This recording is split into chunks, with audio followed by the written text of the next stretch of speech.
Hello, Melton, and welcome back to another episode of the True Blue Podcast. This is episode 2 of the podcast, and as you've noticed, we are missing our co-host, Skylar Greek. She is out at a school in OKC right now, so I'm going to be doing this one solo. But our guest for the show this week, it's only fitting, it's Driver Appreciation Week. The one and only Chris Womack is here with us today. And so Chris was in the terminal, and we stopped and chatted for a little bit. And we decided to have a little impromptu podcast. And so this is off the cuff, no script or anything, and we just decided to do it, and we're going to have some fun with it. So Chris, let's just start off. How long have you been with Melton? 3 years, August. 3 years. 3 years in August. Okay, what brought you to Melton?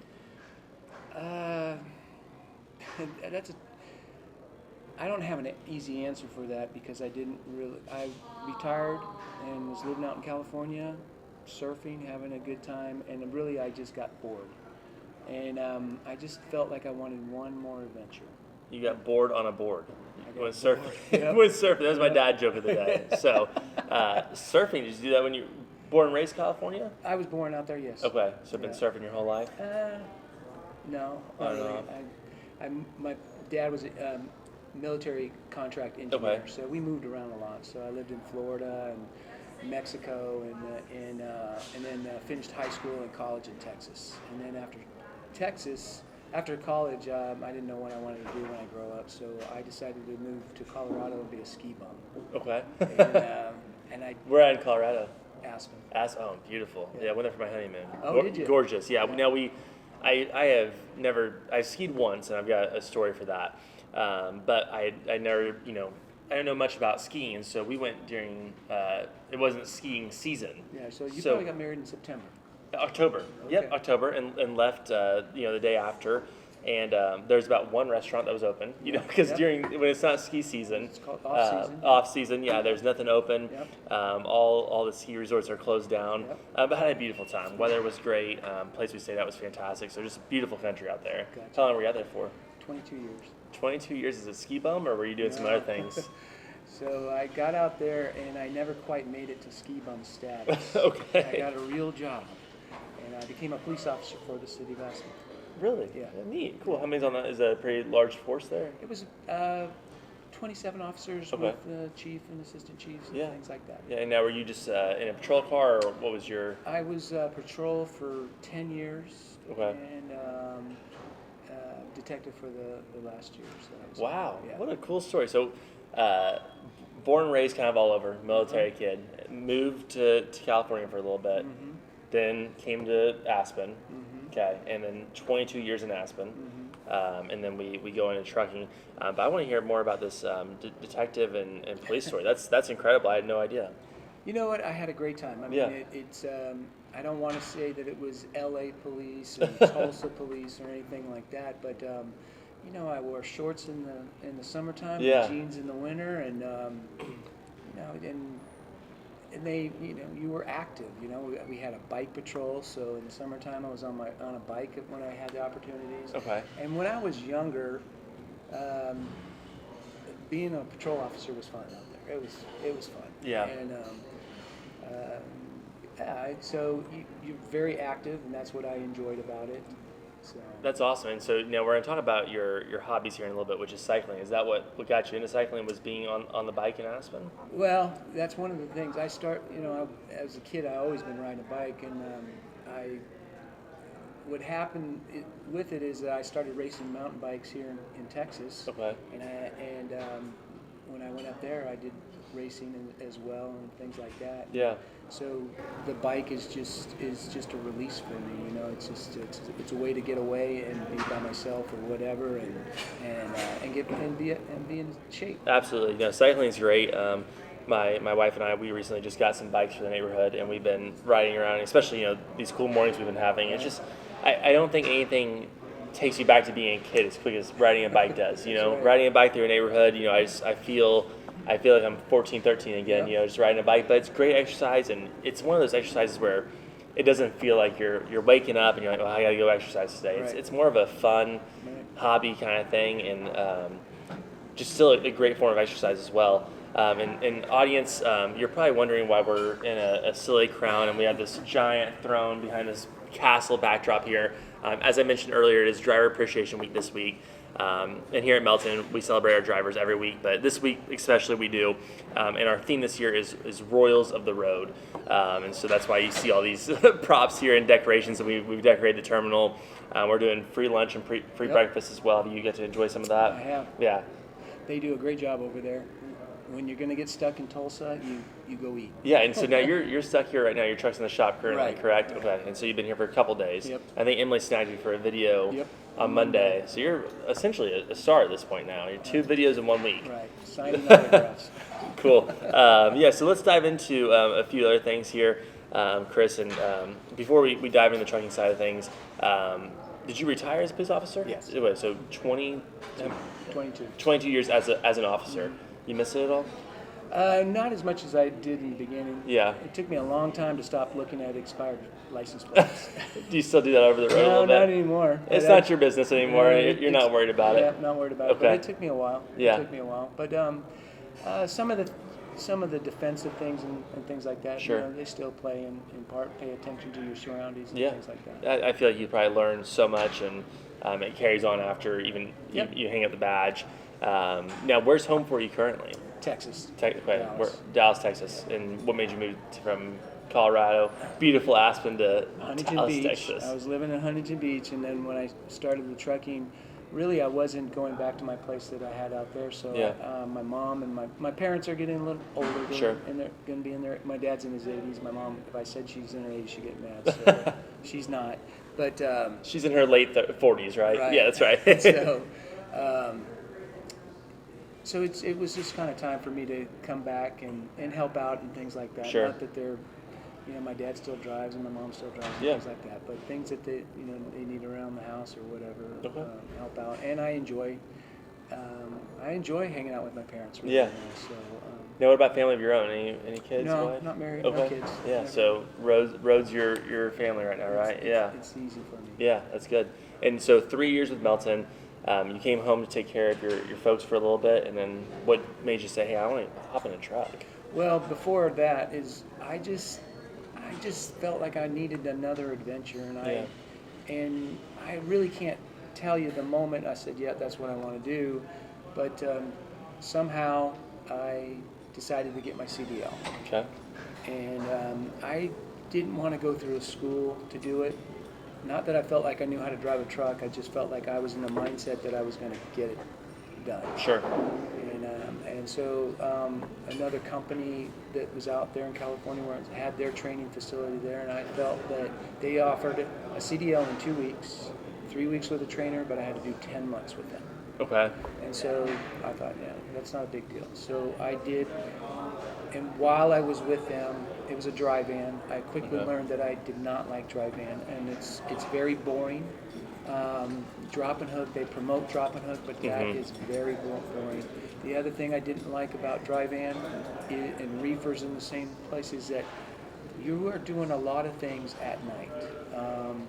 You could drop a trailer at noon, and your next load might not be till 2 in the morning, because a lot of those companies are running FedEx and UPS and Sure. things like that. So that trailer at 2 a.m., and they're not going to load it early because the stuff that they need for it hasn't gotten there yet. Right. So I did not like that, and Okay. it's a lot of waiting, Were you in a team driver setting? Yes. Okay. And how did you enjoy the team driver setting?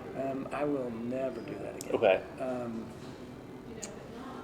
Team driving, you're not sleeping, okay? Right. And you are putting your lives in another person's hands that you just met and now are in a truck with. Right. Okay. And I had no problems with my first one. After a month he quit. He just quit. So, and then the next one we finished out our contracts, and we still talk to this day. Yeah. But he could get lost in the paper sack. Okay. I mean, that guy could get lost. So I was constantly sleeping with my navigation with an earphone in. Oh, man. And I could hear route change or something in my head, and I'd wake up and we would be on a dirt road. We would downtown Indianapolis when we shouldn't have been down there. I mean, just parking lots that we shouldn't have been in. Yeah. I can't explain it, but so the responsibilities and things like that they never quit. So never had a good night's sleep for those few months because you were always on alert, and when you, like you said, your life's literally in the other hands of someone else. And now with Melton, when you came 3 years ago, our training was a lot different than it is currently. Right. But now we're 3 weeks. 2 weeks orientation Right. training, and then 3 weeks. 3 weeks of the trainer. Right. And the cool thing about our training is a lot of companies use that almost as a team driving situation. Right now, in our training program, if you're awake, so is the trainer. Correct. Right. And so if you're asleep, so is the trainer. So there's not that feeling of putting someone who's just graduated in a situation where they are on their own. We have a seasoned driver with them that are coaching and instructing, and I think it's a really neat concept versus just trying to get as many miles and hours out of two people as you can during training.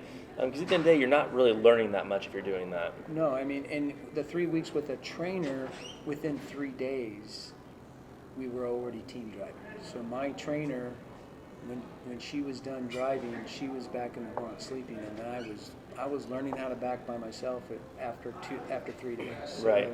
Yes, and so if you look at it, Melton's training is 5 weeks. Total. You have 2 weeks here, and then you're going to have a trainer, and the trainer, every day should be training you. And like you said, when the truck is stopped, you're either sleeping or doing what you need to be doing. Yeah, and I love the story, especially yours. Coming from another company and then coming to Melton and seeing the pros of our training and just our job in a whole.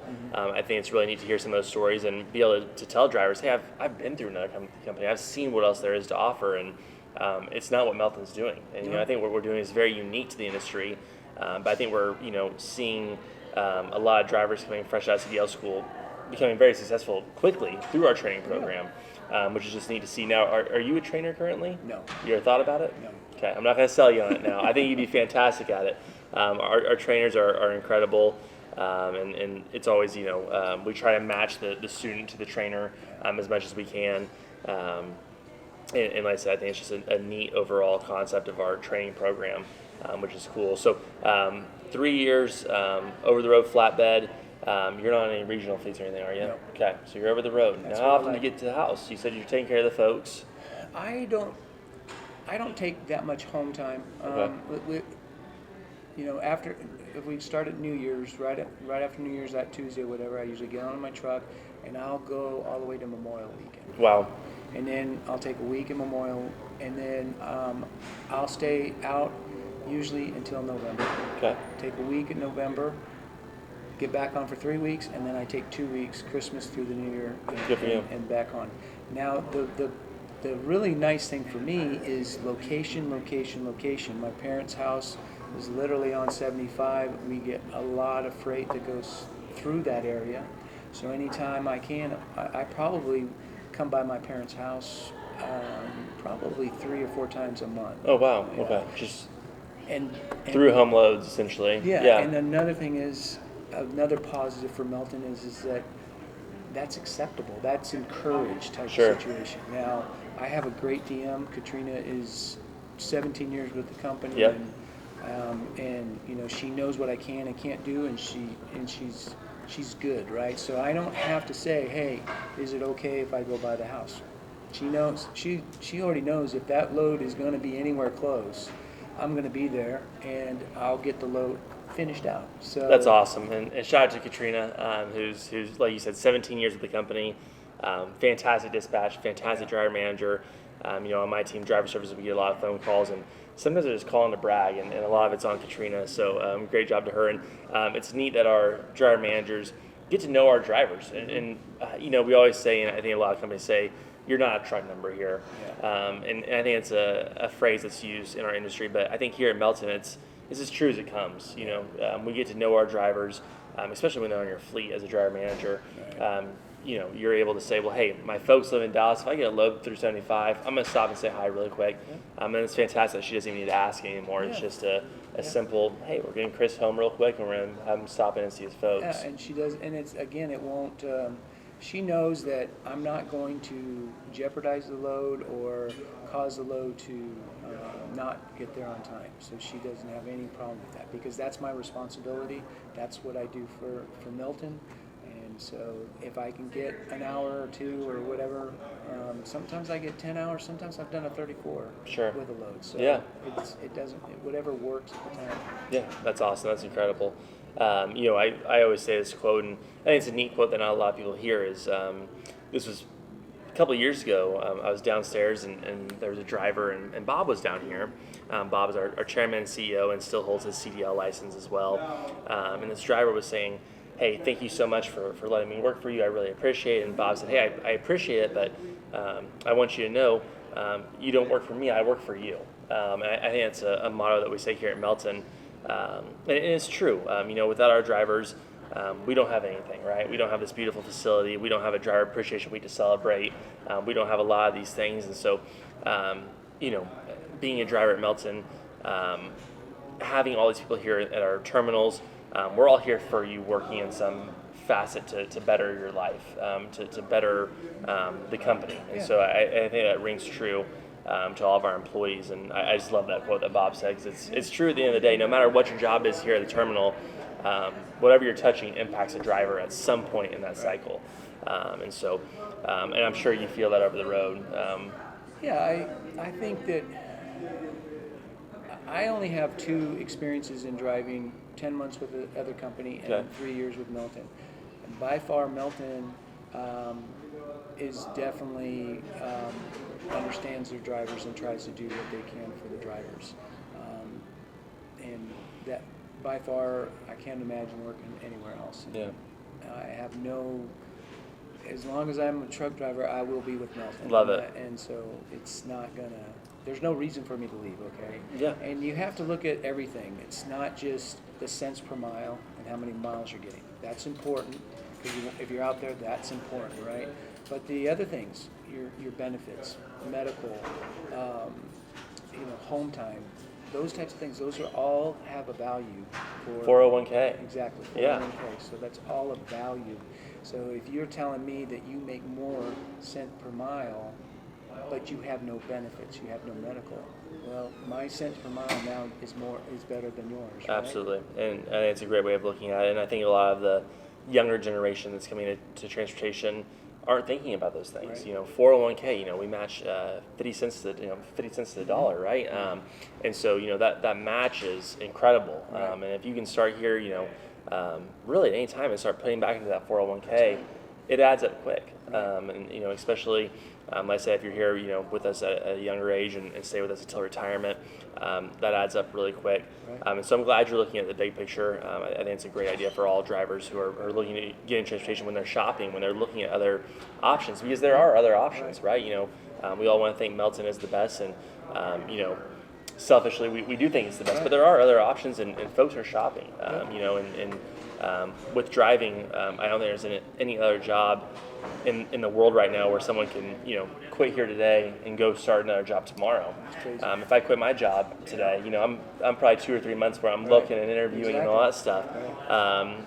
But with driving, there are those other options. But cents per mile is certainly a big topic. The new TARP pay is incredible as well. You were here for that information. Okay, so I started, it was $25, or excuse me, it was $50. Right. And so it went to $100. I just did 13 tarp in a row. So that's $1,300 extra. $1,300, yeah. So, you can complain about that, right? But it's $1,300, Right. And it was no big deal, right? I mean, some of them are tougher than others. Sure. Don't get me wrong. A 3 tarp load that's 13 feet it wears me out. Yeah, Okay? yeah. So I just want a shower and a bed at that point, right? And a couple of ibuprofen, right? So, Right. But at the end of the day, and that's another thing about flatbed is that, people, you got a tarp, and I hate tarping or whatever. But how many times are you doing that in a week? Okay? Sure.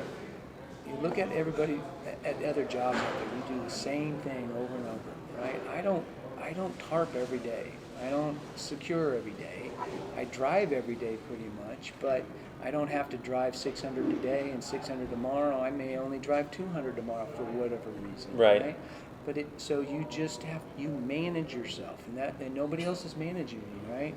Katrina does not call me or text me and say, hey, why did you do this many miles? You should have done this or whatever. Now, if I'm not doing my job, then yeah, she's gonna Sure. she's gonna call me. But as long as I'm doing my job, I never hear from her. Yeah, and that's a beautiful thing. We talked about driver managers learning the drivers. Some want that phone call every day. Some want that hands-on. And we're going to give them that hands-on every day Yeah. if they need it, because being over the road, it can get lonely out there, and getting a phone call from us is important. But if you're one of those drivers, hey, I know what I'm doing. I'll holler at you if I need you.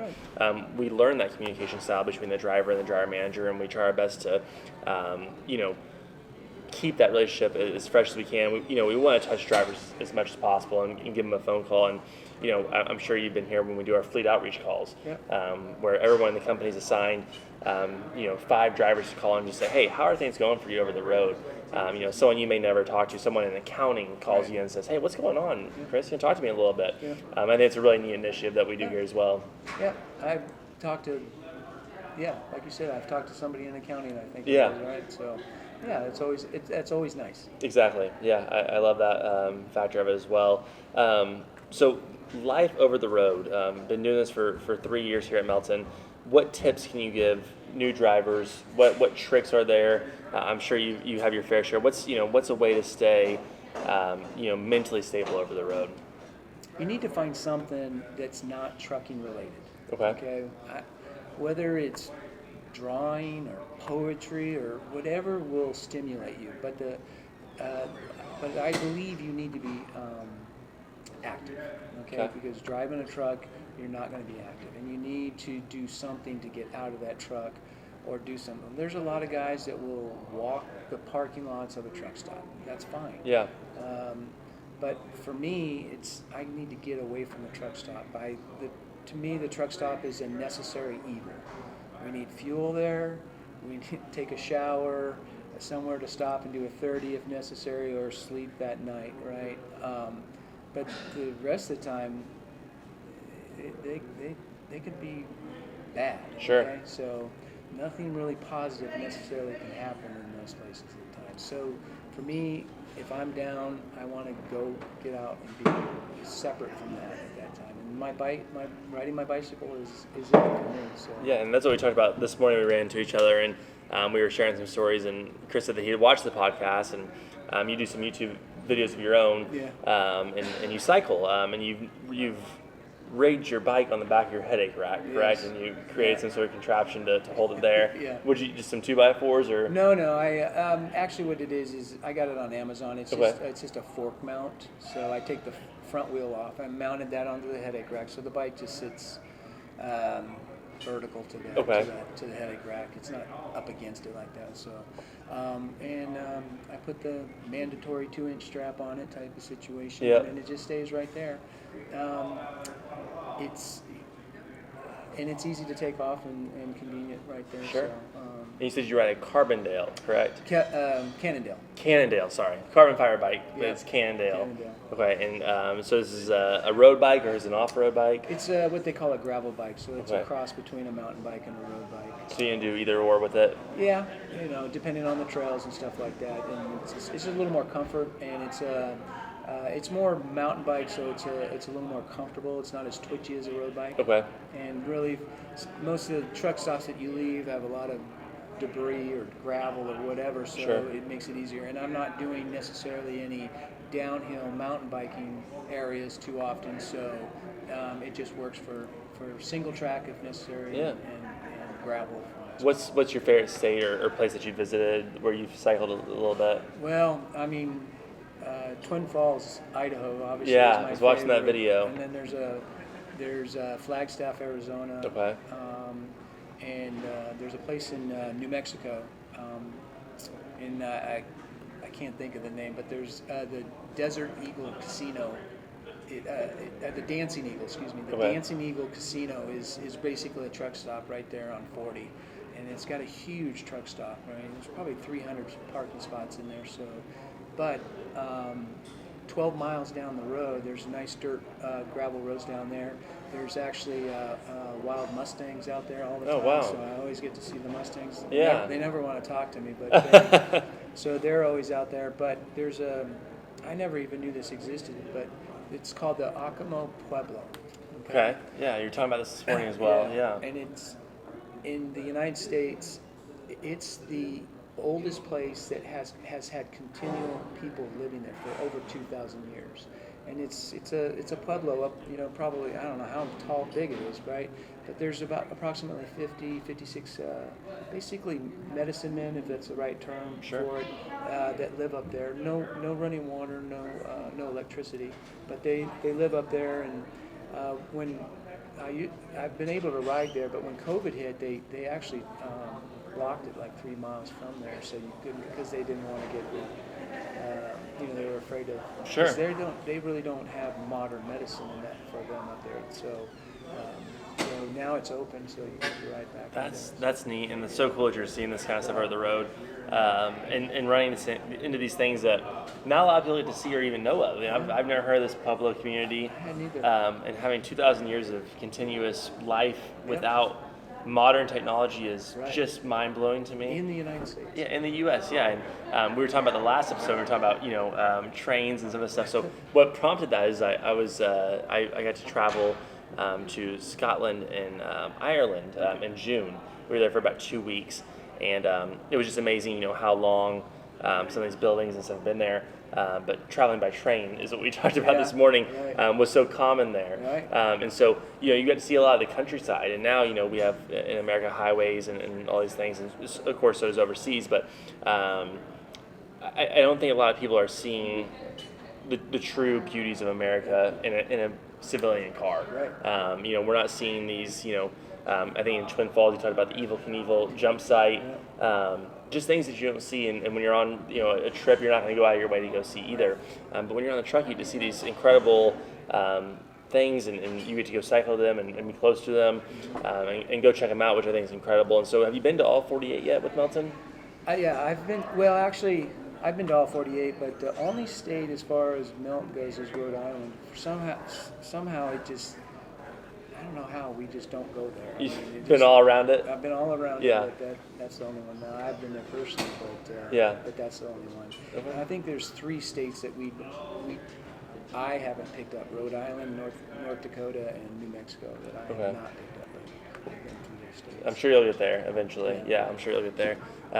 What's next for you in Melton? I know you're enjoying what you're doing. Do you have any long-term goals or aspirations, or are you happy where you're at?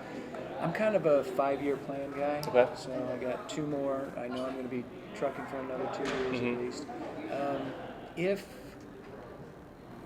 If I decide I don't want to be a truck driver, I wouldn't mind coming inside, right? Yeah. So we'll see what that is. I don't know what that is.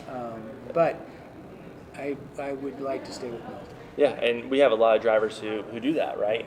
And I always say, who better to be a driver manager, or who better to be a recruiter than a driver, right? Hey, I can tell you exactly what's going to happen. I've been doing this for 4 or 5 years at this time.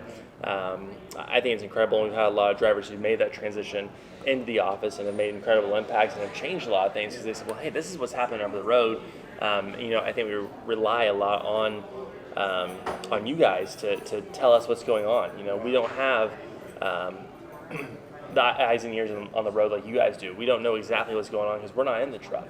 We'd like to think we know quite a bit. We get a lot of data and analytics, but I know we have work count surveys that we send out to you guys and ask questions, and we do roundtable discussions where we bring drivers in on Facebook Live, and we want to hear from you all and hear your perspective on things and see what we can change or do better.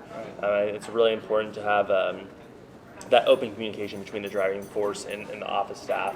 And I think we do a really good job at that as well. Yeah, I think WorkHound, I think, is a very good tool for the drivers out there. It is anonymous, and if you have any kind of issues or ideas, I think it's a great way to be able to communicate to the front office. Yeah, absolutely, and I'm glad that you're advocating for that.